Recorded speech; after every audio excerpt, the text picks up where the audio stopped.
All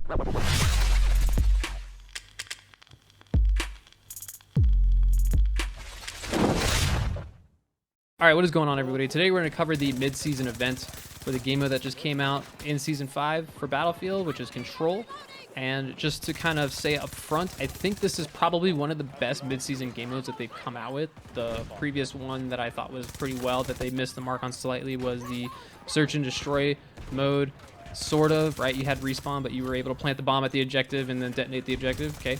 This one, Control, is just, it plays just like Conquest with less capture points, and then the points go from 100 points to 0, and then it switches and gets smaller and smaller until you get to 1 point in the middle, and everyone's fighting for that point, and it's first to 700 points for each team to win.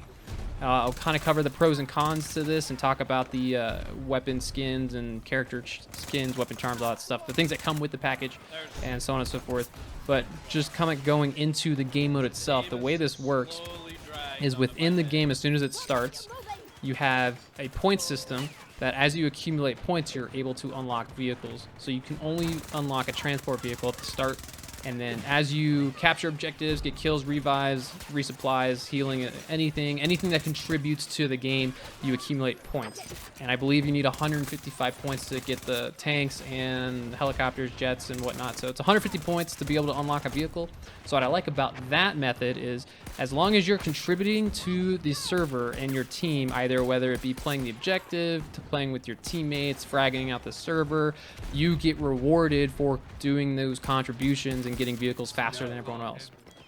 Okay, so that's cool. I like that idea. The problem with this game mode is, as the map gets more bottlenecked into the last couple of points, where you get to the last two and the last one that sits in the middle of the map, is if the other team is being dominated, then they just kind of sit in their spawn, or they just spam in the vehicles and they're sitting back and no one's really pushing, and the game just kind of ends without any sort of contestant.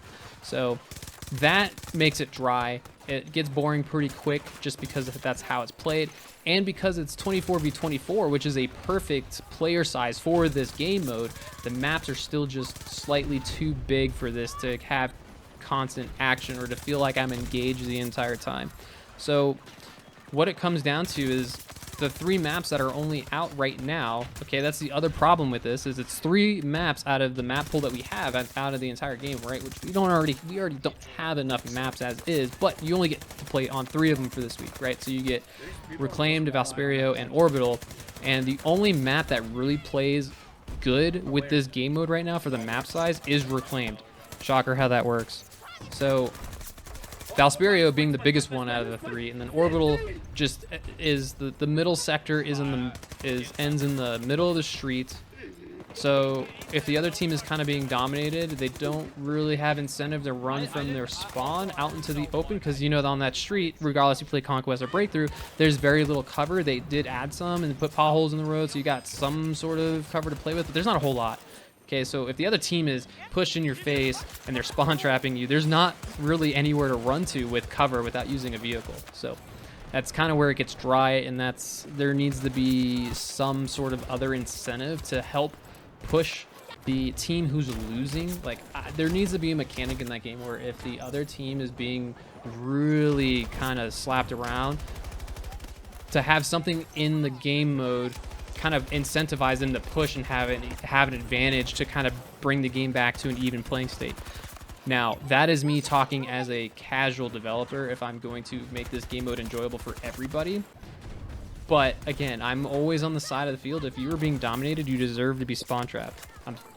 You're not going to change my mind, and I apologize for that's just the way I view things, because I'm competitive. But I think it would be more engaging if they added another mechanic for the team that was kind of lagging behind a little bit, because then it just nobody really wants to push, and it turns into, I'm gonna sit in a vehicle on top of the hill and not move, or I'm gonna sit back in my spawn and lay prone and sniper using an LMG or whatever. It's just it gets dry. That's my biggest complaint with it. The other complaint is there's only 3 maps and only one of them actually plays well for it. But for the game mode itself, it's actually well thought out, and I do have to give them props for making this game mode. I do think it does well as a fundamental. It's just the execution on the maps, and it's not their fault. It's the map design's fault, okay? It's just the maps need to be altered slightly to fit the playing field. It's still too big for the 2 out of the 3 that we have. So, and then the weapon skins you get, you only get the 3, okay? You get 3. Once you get 50 ribbons, you get the player card, the weapon charm, and the M5 skin. The M5 skin is okay. Don't really care for the weapon charm. And the player card's actually pretty cool. I'm using it right now. So I actually enjoy that one. And it's neat because it's got the Blasco skin on there. Here's the other downsides to this mid-season event. If you want the new Blasco skin, which is probably one of the best skins they've made so far in this game, if you're a skin guy or you're just all about cosmetics, it's behind the paywall. So if you want the good skins, you have to pay for them. You can't just play the event and get them, which is unfortunate. But again, they're trying to recoup some of their losses from this game, so I understand that. But again, I don't think the player should be penalized for their lack of competency. I'm always going to say that. So if you want to pay for it, go for it. I don't play her ever, so I have not bought the skin, and I don't think I will. But it is up there with the Dozer, the Falk skin, and some of the Pake skins. Like, some of those skins are really good, but I don't main those characters, so I don't buy them. But if you play her, it's the best skin she's got. So take that for what it's worth.